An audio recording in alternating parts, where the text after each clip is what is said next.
తాకట్టులో ఉన్న బంగారాన్ని విడిపించి ఆ రోజున్న మార్కెట్ ధర కట్టి మిగిలిన డబ్బును మీకు అందిస్తుంది కొమ్మూరి గోల్డ్.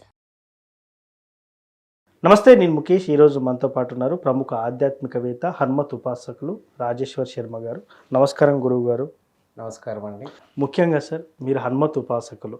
హనుమాన్ చాలీసా ప్రతిరోజు చదవడం వల్ల కలిగే ఫలితాలు ఏంటి? నిజంగా హనుమంతుని ఉపాసిస్తే చాలా మనోధైర్యం కలుగుతుంది, ఆయన శ్లోకం చదివినా ఎక్కడ లేనంత మనకు శక్తి వస్తుందని చెప్తూ ఉంటారు. మరి ఇదే హనుమాన్ చాలీసాని ప్రతిరోజు చదవడం వల్ల ఎటువంటి ఫలితాలు కలుగుతాయి? లేదు, ప్రతిరోజు కుదరని వాళ్ళు మంగళవారం కానీ శనివారం కానీ ఎన్నిసార్లు చదవాలి? ఇలా చదవడం వల్ల ఒక జీవితం యొక్క ఒక మనిషిలోని జీవితంలో ఎలాంటి మార్పు వస్తుందంటారు? శ్రీ హనుమతే నమః. హనుమంతుల వారికి ఒక వరం ఉందండి. భవిష్యత్ బ్రహ్మ అని ఒక వరం ఉంది. భవిష్యత్ బ్రహ్మ అని ఎందుకు వరం ఇచ్చారు? అందరు దేవుళ్ళు కలిసి అంటే ఆయనకి భవిష్యత్తులో బ్రహ్మతో సమానమైనటువంటి శక్తి, అంటే తలారాతను కూడా మార్చగలిగినటువంటి శక్తి కలిగిన వాడు ఎవరైనా అవతార స్వరూపుడు ఉన్నాడు అని అంటే ఆయనే ఆంజనేయ స్వామి. చాలామందికి తెలుసు, బుద్ధిర్బలం యశోధైర్యం నిర్భయత్వం అరోగత అజాడ్యం వాక్పటుత్వం చ హనుమత్ స్మరణాత్ భవేత్. హనుమంతుని స్మరించడం వల్ల బుద్ధి, బలము, యశస్సు, ధైర్యము, అరోగత. అరోగత అంటే రోగము లేనటువంటి శరీరము. ఒకవేళ శరీరంలో ఏదైనా రోగం ఉన్నా కూడా నశింపజేసేటటువంటి శక్తి హనుమత్ నామానికి ఉంది. ఓకే. అజాడ్యం, జాడ్యం లేకపోవడం అంటే శారీరకమైనటువంటి బద్ధకం లేకపోవడం, శారీరక ఉత్సాహాన్ని కలిగించేటటువంటి సేవ ఏదైనా ఉంది అంటే అది హనుమంతుల వారి సేవ. ఓకే. వాక్ పటుత్వంచ, వాక్కులో పటుత్వము అంటే తడబడకుండా మాట్లాడేటటువంటి, ఎవరైనా ఎదురుగా ఎంతటి గొప్పవాడు వచ్చినా కూడా నిలబడి మాట్లాడగలిగేటువంటి శక్తినిచ్చే మంత్రం ఏదైనా ఉంది అంటే అది హనుమత్ మంత్రం. ఓకే. హనుమంతుల వారికి సంబంధించినటువంటి ఏ రకమైనటువంటి పూజాది కార్యక్రమాలు మనం నిర్వహించినా ఖచ్చితంగా హనుమంతుల వారి యొక్క అనుగ్రహం కలుగుతుంది. ఓకే. ప్రస్తుతం ఉన్నటువంటి పరిస్థితుల్లో శీఘ్రంగా కనికరించేటువంటి వాళ్ళలో లక్ష్మీనరసింహస్వామి, పరమేశ్వరుడు, హనుమంతుల వారు, ఈ ముగ్గురు కూడా చాలా శీఘ్రంగా కనికరిస్తారని చెప్పేసి శాస్త్రం చెప్తోంది. ఓకే.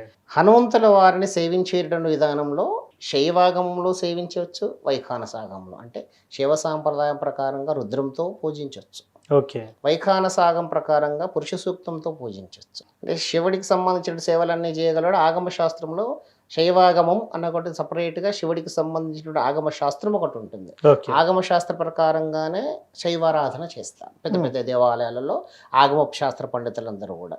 వైఖానసాగం అంటే వైష్ణవ సాంప్రదాయానికి సంబంధించిన ఆగమ శాస్త్రంలో పాత్రా సాధన లాంటివి చాలా నియమాలు ఉంటాయి. ఆ నియమాలను అనుసరించి వైష్ణవ సాంప్రదాయానికి సంబంధించినటువంటి దేవతామూర్తుల అర్చన అనేది ఉంటుంది. హనుమంతుల వారికి శైవ సాంప్రదాయము, వైష్ణవ సాంప్రదాయం బిల్వపత్రాన్ని సమర్పించవచ్చు, తులసి పత్రాన్ని సమర్పించవచ్చు, రుద్రంతో పూజించవచ్చు, మణిసూక్తంతో పూజించవచ్చు, తర్వాత పురుష సూక్తంతో పూజించవచ్చు. ఇది హనుమంతుల వారి సర్వదేవతా స్వరూపం కాబట్టి ఆయనకి ఏ రకమైనటువంటి సేవ అయినా కూడా ఆయన కనికరిస్తాడు.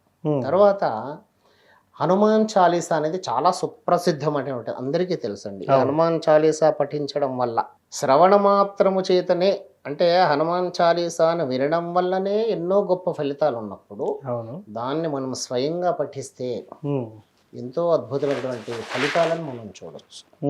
అయితే టైం లేదు అనేటటువంటి ప్రస్తుతం ఉన్నటువంటి సమాజంలో చాలామంది నోటెంబట వినేటటువంటి మాట ఇది టైం లేదు. టైం లేదు అని అనుకున్నప్పుడు జీవితంలో ఉండేటువంటి అన్ని నిత్యకృత్యాలకు టైం ఉంటుంది. అంటే మన స్నానం చేయడానికి, పోవడానికి అన్నిటికి ఉంటుంది. దేవతా స్వరూపం దగ్గరకు వచ్చేటప్పుడు దేవతార్చన, గుడికి వెళ్ళాలన్నప్పుడు మాత్రం టైం లేదు. నేను ఇంట్లో ఇలా మొక్కేసి వెళ్ళిపోతాను అని అంటే ఆయన కూడా నువ్వు మొక్కేసి వెళ్ళిపోయినప్పుడు ఆయన అట్లా చూసి చూడనట్టు వదిలేస్తాడు. ఎవరైనా అంతే. ఓకే. మనుషులు కూడా మనం ఒకసారి ఆయన పలకరించేసి వెళ్ళిపోతే దాని తర్వాత మళ్ళీ వారికి ఎదురు ఉరికినే ఆయన్నాడు. భగవత్ స్వరూపం కూడా అంతే. ఆయన తీక్షణంగా చూడాలి. ఏ దేవతామూర్తిని మీరు సేవించినా కూడా, ఏ దేవతా దేవాలయానికి వెళ్ళినా కూడా స్థిరమైనటువంటి భక్తి. ఆయన ఏం గంటలు పూజను బొటన వేల మీద కూర్చొని తపస్సు చేయమంటలే. మనకు అంత శక్తి లేదు, అంత సమయం లేదు వాస్తవంగా కూడా. కానీ ఒక ఉపాసన అంటే ఒక నస అంటే ఇప్పుడు చిన్నపిల్లలు ఏదైనా కావాలని మారం చేస్తూ ఉంటారు పెద్దవాళ్ళని. అవును. రోజు అదే పనిగా అడుగుతుంటారు. ఇప్పుడు ఒక తల్లి వంట చేస్తున్నప్పుడు ఒక చాక్లెట్కి ఒక 10 రూపాయలు కావాలి అని అనుకున్నప్పుడు వెళ్ళి అమ్మకు 10 రూపాయలే చాక్లెట్ కావాలంటే ఫస్ట్ ఉన్నటువంటి పరిస్థితుల్లో మొట్టమొదట తల్లి కొంచెం చిరాకు పడుతుంది. నేను పని మీద వెళ్ళిపో అంటది. కొద్దిసేపు తర్వాత మళ్ళీ వస్తుంది ఆ పాపనో బాబో. అలా ఒక 10 సార్లు వచ్చేటప్పటి చివరికి విసుగొచ్చేస్తుంది. విసుగొచ్చేసి 10 రూపాయలు తీసి పడేస్తుంది. కొనుక్కపోయామన్నాను. తిట్టినా కూడా కోరిక నెరవేరింది అక్కడ.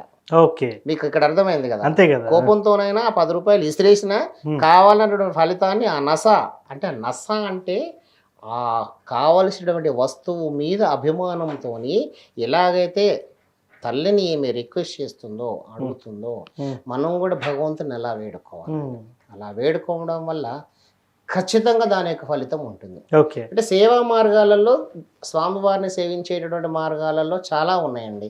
ఆయనకి ఇష్టపడేటువంటి పూజలు కానీ, ఆయనకి ఇష్టపడేటువంటి సేవలు కానీ. ఇప్పుడు రుద్రం ఎంత శక్తివంతమైందండి. రుద్రం చాలా శక్తివంతమైనటువంటిది. అలాగే పురుష సూక్తం శక్తివంతమైనటువంటిది. సూక్తాలన్నీ కూడా శక్తివంతమైనటువంటివి. అంటే ఇప్పుడు ఎందుకు మంత్రానికి అంత శక్తి వస్తుంది అని అంటే, ఒక మనిషి మన ఇద్దరం మాట్లాడుకునేటప్పుడు మనం మాట్లాడుకునే భాషలో తెలుగు పదాలన్నింటినీ అటు ఇటు సమకూర్చి కొన్ని పదాలను తయారు చేసి పదాలతో మనం మాట్లాడుకుంటున్నాం. ఈ పదాలలో చెడు మాటలు ఏ భాషలో ఉన్నాయి? తెలుగు భాషలోనే ఉన్నాయి. అక్షరాల క్రమాన్ని మార్చేసి కొన్ని అక్షరాలను కలిపితే చెడు మాట అవుతుంది. చెడు మాట మాట్లాడినప్పుడు ఎదురుగా ఉన్నటువంటి వాడు చెడు మాట మాట్లాడినప్పుడు మన శరీరం లోపల ఒక రకమైన ప్రేరేపణ కలుగుతుంది. కోపం వచ్చేస్తుంది, ఆవేశం వచ్చేస్తుంది. నువ్వు నన్ను అంత మాట అంటావా అని శరీరం అంతా ఏం జరిగింది? ఒక మాట మాట్లాడడం వల్ల శరీరానికి ఏమన్నా హాని జరిగిందా? ఏం జరగలేదు. జరిగినప్పుడు మరి నీకు అంత కోపం ఎందుకు వచ్చేస్తుంది అని అంటే, ఆ మాట్లాడినటువంటి మాట చెడు అనేది ఎప్పటి నుంచో మనం వినున్నాం. ఆ చెడు అనేటువంటిది మన శరీరాన్ని అంతలా వైబ్రేట్ చేస్తున్నప్పుడు ఛందోబద్ధమైనటువంటి మంత్రోచ్చారణ ద్వారా మనం చేసేటువంటి సేవ ఇంకెంత వైబ్రేషన్ని కలిగించాలి శరీరానికి. మంత్రానికి ఒక పద్ధతి ఉంటుంది. ఏదో మనం నార్మల్గా మాట్లాడుకునేటువంటి మాటలాగా ఉండదు. రుద్రంలో నమస్తే అస్తు భగవన్ విశ్వేశ్వరాయ మహాదేవాయ త్ర్యంబకాయ త్రిపురాంతకాయ ఇలా చదివితే మీకు దాని ఎఫెక్ట్ తెలుస్తలేదు. నమస్తే అస్తు భగవన్ విశ్వేశ్వరాయ మహాదేవాయ త్రయంబకాయ త్రిపురాంతకాయ త్రికాగ్నికాలాయ కాలాగ్ని రుద్రాయ నీలకంఠాయ మృత్యుంజయాయ సర్వేశ్వరాయ సదాశివాయ శ్రీమన్మహాదేవాయ నమః అన్నాం. దీంట్లో స్వరం పెరుగుతుంది, తగ్గుతుంది. అంటే ఒక సిస్టమ్ ఉంది, ఒక పద్ధతి ఉంది. ఈ పద్ధతి ప్రకారంగా చేయడం వల్ల మంత్రానికి బలం వస్తుంది. ఆ మంత్రంలో దైవం ఆధీనమైంది కాబట్టి మంత్రశక్తి చేత దైవాన్ని భగవంతుడు భక్తుడికే లొంగుతాడు. అంతే. ఆ భక్తి కావాలి. భగవంతుడు కోరుకునేది భక్తి. షో అవసరం లేదు. నేను కద్దరి బట్టలు వేసుకున్నానా, కాకి బట్టలు వేసుకున్నానా, ఒంటి మీద బంగారం ఉందా, విభూతి పుండ్రాలు పెట్టుకున్నానా, పెద్ద పెద్ద బొట్లు పెట్టుకున్నా, అవన్నీ భగవంతుడు చూడడు. కళ్ళల్లో ఉండేటువంటి బాధ ఆయన కళ్ళకు కనపడేలాగా చేస్తే కనికరిస్తాడు. శీఘ్రంగా కనికరించాలంటే హనుమంతుల వారి సేవ. హనుమాన్ చాలీసా అనేది అత్యంత శక్తివంతమైనది. భూత భయము, ప్రేత భయము, పిశాచ భయము, మారీచగ్రహ భయము, పటాగ్ర భయము, కాలగ్రహ, ఎన్నో గ్రహాలకు మీన గ్రహము, ఇలా ఎన్నో గ్రహాలకు సంబంధించినటువంటి ఈ భయాలన్నింటినీ పోగొట్టేటటువంటి ఉత్తమమైనటువంటి మార్గం ఒకటి ఉంది అంటే హనుమాన్ చాలీసా. ఎన్నో మార్గాలు ఉన్నాయి. ఎన్నో మార్గాలలో హనుమాన్ చాలీసా చాలా శక్తివంతమైనటువంటి మార్గం. ఇప్పుడు ప్రస్తుత ప్రజలలో హనుమాన్ చాలీసా గురించి చాలా అవేర్నెస్ వచ్చేసింది. హనుమాన్ చాలీసా చాలా శక్తివంతంగా మారుతుంది. ఒకసారి హనుమాన్ చాలీసా మనం చదవడం ప్రారంభించామంటే శరీరంలో ఎనలేనటువంటి శక్తి వస్తుంది. అయితే దీనికి సిస్టమ్ ఏం లేదు. మనం ఒక నియమం పెట్టుకుని మనం ఒక పద్ధతి పెట్టుకోవాలి. ఇప్పుడు స్కూల్కి వెళ్ళేటప్పుడు యూనిఫామ్ అనేది ఒకటి ఉంటుంది. ఖచ్చితంగా యూనిఫామ్ అనేది ఎందుకు ఉంటుంది? ఎవడు ఎంత డబ్బు ఉన్నోడైనా స్కూల్కి వచ్చేటప్పటికి ఒకటి డ్రెస్ కనబడుతుంది. అంతే. వాడికి ఒకటి వైట్ కలర్ బ్లూ కలర్ వేసాడు అంటే వాడు ₹1,00,000 అదే వైట్ కలర్, కొంచెం కాస్ట్లీ క్లాత్ వేస్తాడేమో, బట్ కలర్ మాత్రం ఫిక్స్. అంటే మనం దూరం నుంచి నిలబడి చూస్తున్నప్పుడు అందరూ యూనిఫామ్ గా కనబడుతున్నాడు. డబ్బు ఉన్నోడు డబ్బు లేనోడు వ్యత్యాసము మనకి ఏం తెలియదు అక్కడ. ఆ సిస్టమ్ అనేది ఎలాగైతే అక్కడ పెట్టారో మన మనసుకు ఒక సిస్టమ్, మన రోజువారీ పద్ధతికి ఒక సిస్టమ్ పెట్టుకుని ఈరోజు ఈ సమయాన్ని నేను హనుమాన్ చాలీసా కేటాయిస్తున్నానని చెప్పేసి కేటాయించి ఒకసారి 5 సార్ల 11 సార్ల మీ ఇష్టం చదవండి. ఉత్తర దిశగా కూర్చొని చదవాలి. ఉత్తర దిశగా నార్త్ వైపు కూర్చొని చదివితే ఏ జపతర్పణ దానాలకి ఉత్తర దిశ అనేది చాలా ఉత్తమమైనటువంటి ఫలితాన్ని ఇస్తుంది. అందుకే ఆంజనేయ స్వామి వారి అన్నీ కూడా దక్షిణ దిశగానే ఉంటాయి దేవాలయాలన్నీ కూడా, మీరు బాగా గమనించండి. ఆంజనేయ స్వామి దేవాలయాలు కూడా దక్షిణానికే ఉంటాయి, ఇతర దేవతామూర్తులనే దేవాలయాలు తూర్పుకుంటాయి. ఓకే. ఇప్పుడు మనం హనుమంతుల వారి ఎదురుగా కూర్చొని ప్రార్థిస్తుంటే ఆటోమేటిక్గా మన ముఖం ఎటు ఉంటుందండి, ఉత్తర భాగానికి ఉంటుంది. అవును. కాబట్టి ఉత్తర భాగానికి వచ్చిన హనుమంతుల వారిని సేవిస్తే ఖచ్చితంగా హనుమాన్ చాలీసా వల్ల అద్భుతమైనటువంటి ఫలితాలు పొందొచ్చు. కానీ దానికన్నా ముందర మనకి ఏకాగ్రత. ఓకే. నేను చదవమన్నానని మీరు చదవడం కాదు, ఆయన చదవమన్నందుకు నేను చదువుతలేను, నాకై నేను శక్తిని పుంజుకోవడానికి, హనుమంతుల వారి కనికరం పొందడానికి, ఆయన అనుగ్రహాన్ని పొందడానికి భక్తి శ్రద్ధలతో చేస్తే హనుమంతుల వారు ఖచ్చితంగా కనికరిస్తారు. ఓకే. ఈ విషయంలో సందేహపడాల్సిన అవసరం లేదు. సో మొత్తానికి హనుమాన్ చాలీసా చదవడం వల్ల ఇన్ని ఫలితాలు చాలా ఉన్నాయంటారు. అద్భుతమైన ఫలితం ఉంటుంది. సో దీనికి నియమనిష్టలు పాటించాలంటారా? అంటే కొంతమంది భక్తులు ఉంటారు, ఇప్పుడు సాంసారిక జీవితం ఉంటుందండి, పొద్దున చదువుకోవాల్సిన బాధ్యత కూడా ఉంటుంది. మరి ఇటు సాంసారిక జీవితాన్ని అటు దేవుణ్ణి సేవలో ఉండాలంటే సాధ్యమయ్యే పనైనా చేసుకోవచ్చు అంటారా? మరి సాంసారిక సుఖాన్ని త్యజించమని ఎక్కడ నియమం చెప్పలేదండి, బ్రహ్మచర్యాన్ని పాటించమని ఎక్కడ నియమం చెప్పలేదు. ఈరోజు పొద్దున మేము హనుమంతుల వారికి పూజ చేసామండి, తర్వాత దాంపత్య జీవితంలో చాలా ఉంటాయి కదా. మరి ఇప్పుడు ఆంజనేయ స్వామి దేవాలయాలు అర్చకులందరూ కూడా సాంసారిక సుఖాన్ని త్యజించాల్సినటువంటి అవసరం లేదు కదా. సాంసారిక సుఖం అనేది ప్రాజాపత్యర్థం, సంతానాన్ని పొందడానికే సంసారం. సంసారం వదిలేసి స్వామివారు ఎప్పుడు సేవ చేయమని చెప్పరు, నీకు వంశవృద్ధి కలగాలి. అవును. మనము వివాహం చేసుకుంటున్నాం, ఇక్కడ వివాహం ఎందుకు చేసుకుంటున్నామండి, దేవతామూర్తులకు వివాహం చేస్తున్నాం, కళ్యాణం చేస్తున్నాము. ఆ కళ్యాణం ఎందుకు చేస్తున్నాం అంటే వాళ్ళకు లోక సంరక్షణార్థం, లోక కళ్యాణార్థం చేస్తున్నాం మనం. మరి మనం ఎందుకు పెళ్లి చేసుకుంటున్నాము, వంశవృద్ధి, ప్రాజాపత్యర్థం, సంతానాన్ని పొందడానికి. పెళ్లి ఒకటేసారి చేసుకుంటాము, ఎవ్రీ ఇయర్ మ్యారేజ్ డే చేసుకుంటాం, మళ్ళీ పెళ్లి చేసుకోము. కానీ భగవంతుడి విషయానికి వచ్చేటప్పుడు ఆయన నిత్యం కళ్యాణం చేస్తున్నాడు, ఆయన లోక సంరక్షణార్థం చేస్తున్నాడు, దేవతామూర్తులందరూ లోక సంరక్షణార్థం చేస్తున్నాం. ఇక్కడ మనం వివాహం ప్రాజాపత్యర్థం, సంతానం కోసం మనము ప్రయత్నం చేస్తూ ఉన్నప్పుడు సాంసారిక, ఇప్పుడు సంతతి కావాలనే కోరిక ఉందండి. కోరిక ఉన్నప్పుడు హనుమాన్ చాలీసా చదివి నాకు సంతానం కావాలని కోరుతున్నప్పుడు బ్రహ్మచర్యాన్ని పాటిస్తే సంతతి ఎలా కలుగుతుంది? అంటే చాలా మంది ఇట్లాంటి ఒక నియమం మీరు ఒక నియమం పెట్టుకోండి, అంటే 11 రోజులు, 21 రోజు, 41 రోజు, ఇలా నియమం పెట్టుకోండి. నియమం పెట్టుకుని ఆ నియమం ప్రకారంగా ఉండండి. నువ్వు హనుమాన్ చాలీసా చదివిన ప్రతిసారి కూడా నేను బ్రహ్మచర్యాన్ని పాటించాలి అంటే ఎప్పుడో ఒకసారి చదవాలనిపిస్తుంది. అలా కాకుండా ఉదయ సమయంలో మానసిక ప్రశాంతత ఉన్నప్పుడు హనుమాన్ చాలీసాని పఠించండి. తర్వాత రొటీన్ జీవితం అండి, జీవితం అంతా కూడా మనం ఆఫీస్కి వెళ్ళాల్సి వస్తుంది. ఆఫీస్లో ఏ రకమైనటువంటి మనుషులు మనకు తగులుతారో తెలియదు. వాళ్ళ ఇంట్లో మృత్యు చెందినటువంటి వాళ్ళు ఎవరైనా ఉంటే 11 రోజులు అయితే ఆఫీస్కి బంద్ చేయరు కదా, వాళ్ళు తెలియకుండా మనం వాళ్ళని తగిలేస్తున్నాం. తగులుతున్నప్పుడు నేను పొద్దున హనుమాన్ చాలీసా చదివిన నన్ను తగలకూడదంటే ఆ నియమం మనకు అక్కడ ప్రస్తుతం ఉన్నటువంటి సంఘ జీవితంలో మనకు అది వర్తించదు. కానీ ఎప్పుడైతే నువ్వు హనుమాన్ చాలీసా చదువుతున్నావో, హనుమానికి సంబంధించిన ఏ భగవంతుడి సేవనైనా సరే, ఒక హనుమాన్ అనే కాదండి, ఏ దేవతామూర్తికి సంబంధించిన సేవ అయినా కూడా చేస్తుంటే మనం ఒక నియమం పెట్టుకుంటున్నాం. ఎందుకు నియమం పెట్టుకున్నాం అంటే మైండ్ డైవర్షన్ లేకుండా. మైండ్ డైవర్షన్, మనసు కోతి లాంటిది, ఒక చోట స్థిరంగా ఉండదు, అది ఇటు అటు అటు అటు పరిగెత్తుతుంటది. అన్నిటికన్నా వేగంగా పరిగెత్తగలిగేటువంటి వస్తువు ఏదైనా ఉందంటే మనస్సు. ఉన్న క్షణంలో మనం ఇక్కడ కూర్చుంటే పీవీఆర్ థియేటర్లో, పీవీఆర్ సినిమా థియేటర్లో ఇప్పుడు మన మనసు సినిమా చూడొచ్చు, అది చంచల స్వభావం కలిగింది. ఇప్పుడు నా ఇల్లు నాకు గుర్తొచ్చింది అనుకో, నా ఇంట్లో ఉండిపోతున్నా, నా ఇంట్లో ఎక్కడెక్కడ వస్తువులు అన్ని నా మైండ్లో ఉంటుంది. నేను ఇక్కడ మాట్లాడుతున్నా కూడా మనసు అక్కడెక్కడో తిరుగాడుతుంటది.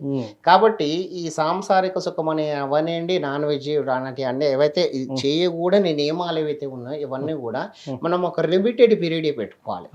అంటే ఒక 11 రోజులు అనుకుంటాం, మాండలికం పెట్టుకుంటే ఇంకా ఉత్తమం. ఇంకా 41 days అంటారు. ఆ పెట్టుకున్నప్పుడు మనం ఒక రక్ష కట్టుకోవాలి. ఒక రక్ష కట్టుకుని కర్మ ప్రారంభం లోపల నేను ఈ రక్ష కడుతున్నాను. మీరు దేవాలయానికి వెళ్ళినప్పుడు అక్కడ అర్చకుడు చెప్తాడు, గురుగారు నేను ఇలా హనుమాన్ చాలీసా చదువుదాం అనుకుంటున్నాను, నాకు మండలానికి సంబంధించి లేక ఏకవింశతి 21 రోజుల దీక్ష నాకు రక్ష కట్టండి అని చెప్పేసి కర్మ ప్రారంభంలో రక్షాబంధనం కట్టుకుని, ఈ రక్షాబంధనం ఉన్నంతకాలం మనము ఎంతవరకు నియమాన్ని పాటించగలుగుతామో అంతవరకు నియమాలను పాటించగలుగుతూ నిత్య వ్యవహారానికి దెబ్బ కొట్టకుండా 21వ రోజు అయిపోయిన తర్వాత స్వామివారికి సేవ చేయాలి. మనం 21 రోజులు అయిపోయిందబ్బా పుస్తకం చేసి వదిలిపేసుకున్నట్టు కాదు. మరి దీనికి పరిహారం ఏంటి? ప్రతి దానికి ఒక స్థాయి భావం ఉంటుంది, ఒక సాచురేషన్ ఉంటుంది. 11 రోజులు హనుమాన్ చాలీసా చదివాను, మరి దాని క్లైమాక్స్ ఏంటి? అంతే కదా, అంతం అనేది ఒకటి ఉంటుంది. అంతంలో మనం ఏం చేయాలంటే స్వామివారికి సంబంధించినటువంటి సేవ. ఆయనకు ఆకుపూజ ఇష్టము, వడమాల ఇష్టము, పాలమాల ఇష్టము, సింధూరం ఇష్టము, అభిషేకం ఇష్టము, నీకు నచ్చినటువంటి సేవ. ఏ సేవ నువ్వు చేయగలుగుతావు మనస్ఫూర్తిగా చేయాలండి. భగవంతుడి దగ్గర సేవ చేసేటప్పుడు మనస్ఫూర్తిగా చేయాలి. శక్తికి మించి చేయకూడదు, శక్తి లోపం చేయకూడదు. అంతే. నాకు నిజంగానే 2000 రూపాయలు కట్టి సేవ చేసేటువంటి అదృష్టం ఉంది, అవకాశం ఉంది, శక్తి ఉంది అన్నప్పుడు అబ్బా ఆకుపూజ చేస్తే సరిపోతుందిలే. మరి 11 రోజులు ఇంతగానో కష్టపడి చేసినప్పుడు దేవతార్చనకు వచ్చేటప్పటికి అంత పీనాస్తనం చేయాల్సిన అవసరం చేయొచ్చు. లేదు. అవును. మనం ఆయనకి ఒక్కటి గుర్తుపెట్టుకోండి, భగవంతుడికి నువ్వు నాకు ఇది ఇస్తే నేను నీకు ఇది ఇస్తాను అనకూడదు. ఓకే. నేను నీకు ఇది ఇచ్చాను, నువ్వు నాకేమి ఇస్తావు అని క్వశ్చన్ చేయొచ్చు. భగవంతుని మనం ప్రశ్నించాలంటే ముందు మనం ఏదైనా చెయ్యాలి. అవును. ఇప్పుడు ఇద్దరు పిల్లలు కొట్టుకుంటూ ఉంటే ఒక పిల్లవాడు మన పిల్లవాడు, ఒక పిల్లవాడు పరాయి పిల్లవాడు. మన పిల్లవాడు మీద ఉన్నటువంటి అధికారం అవతల పిల్లవాడి మీద మనకు ఉండదు. వీడిని మనం ఒకటి పీకినా కూడా ఎందుకు కొట్లాడుతున్నాం, ఒకటి పీకినా కూడా వీడేం బాధపడ్డాడు, బికాస్ ఆఫ్ వీడు మనవాడు. అవును. అవతల వాడిని కొడితే అక్కడి నుంచి పేరెంట్స్ వస్తారు. అవును. నువ్వు ఎందుకు కొట్టిన మావని అవసరం అనుకుంటే మేము మా మీ అనేది ఏదైతే వ్యత్యాసం ఉందో అట్లా భగవంతుడి దగ్గరకు వచ్చేటప్పటికి మామే అనే వ్యత్యాసం ఉండదు ఆయన. ఇప్పుడు మనకి ఎప్పుడు అధికారం వస్తుంది అంటే నా అనుకున్నప్పుడు అధికారం వస్తుంది. నువ్వు నా అనుకుని ఎప్పుడు అనుకుంటావు, నువ్వు ఆయనకు సేవ చేసుకోవాలి. మనస్ఫూర్తిగా సేవించండి. నేను ఒక సేవ చేస్తున్నాను, నీ మీద అప్పు పెట్టిన, నీకు ఒక ఆకుపూజ చేసిన, నాకు ఇప్పుడు కష్టం లేదు, నేను కష్టం లేని సమయంలో నేను నీకు ఒక ఆకుపూజ చేసిన, ఇదేంటంటే మన అకౌంట్లో బ్యాలెన్స్ లాంటిది ఎప్పుడన్నా డ్రా చేస్తాను, నేను వేసిన, నా కష్టం ఉన్నప్పుడు ఆ సమయంలో నేను చెయ్యలేనేవో అంటే ఇప్పుడు ఒక ఆకుపూజ, ఒక వడమాల, స్వామివారికి సంబంధించిన ఒక సేవ నేను చేసి పెట్టుకున్నానండి. ఎప్పుడో నాకు అనారోగ్య పరిస్థితి వచ్చింది, నేను బెడ్ నుంచి లేవలేని పరిస్థితుల్లో ఉన్నా. నేను అప్పుడు దేవుడి దగ్గరికి వెళ్ళి సేవ చేసుకోవాలంటే నాకు శరీరం సహకరిస్తలేదు. నేను అప్పుడు చేసిన సేవ బ్యాలెన్స్ ఉంది కదా, ఆయన దాన్ని కాంపన్సేట్ చేస్తాడు. ఆయన భగవంతుడు అండి, ఆయన ఇస్తాడు, ఎప్పుడు తీసుకోడు, అంతే ఆయన ఇస్తాడు. ఇప్పుడు ఆయన మనకు దండం పెట్టుకుంటాం, దేవుడా నాకు 10 లక్షలు ఇస్తే నీకు 1,00,000 రూపాయలు ఇస్తాడు, పోన్లే 9 లక్షలు ఉంచుకున్నా కూడా 1,00,000 రూపాయలు అయితే నాకు ఇస్తుండే కదా. భగవంతుడు ఎంత గొప్పవాడంటే ఒక మామిడి చెట్టు నుంచి మనం మామిడి పండు తెంపుతున్నాం, తీసుకొని పోయి ఆయనకు పెడుతున్నాం. మామిడి పండు ఎవడు సృష్టించాడండి, మీరా నేనా? భగవంతుడు. ఆయన సృష్టించిన దాంట్లోంచి 50 కాయలలో 2 కాయలు తీసుకొని పోయి దేవుడికి నైవేద్యం పెట్టి మిగతా 48 కాయలు మనం తింటున్నాం. పోన్లే 2 కాయలు అయితే నాకు సమర్పించిండు. పువ్వు మనం పెట్టింది కాదు, ఆకు మనం పెట్టింది కాదు, పత్రం మనం పెట్టింది కాదు, నీళ్లు మనం సృష్టించింది కాదు, ఏది మనం సృష్టించింది కాదు. భగవంతుడి సృష్టిలోంచి అదే మనం కొంచెం తీసుకెళ్ళి ఆయన పెట్టేసి నేను నీకు ఇస్తున్నాను భగవంతుడు అని మనం దండం పెట్టుకుంటే కూడా ఆయన సంతోషించి వరం ఇస్తున్నాడు. అంటే భగవద్ సేవలో నిస్వార్థం ఉండాలి, స్వార్థం లేకుండా సేవ చేస్తే ఖచ్చితమైన ఫలం ఏ దేవతామూర్తి అయినా సరే. ఇప్పుడు మనం మాట్లాడుకున్నది హనుమంతుల వారి గురించి కాబట్టి హనుమంతుల వారికి మనం నచ్చినటువంటి సేవ చేస్తే ఆ కొన్ని సేవలు ఇష్టం ఉంటాయి, ఆ సేవలు కనుక మనం చేస్తే ఖచ్చితంగా మనకు అద్భుతమైన ఫలితం మనం పొందొచ్చు. సో ముఖ్యంగా హనుమాన్ చాలీసా చదవడం వల్ల ఎలాంటి ఫలితాలు పొందవచ్చు అని చాలా చక్కగా చెప్పినారు సార్. ధన్యవాదాలు.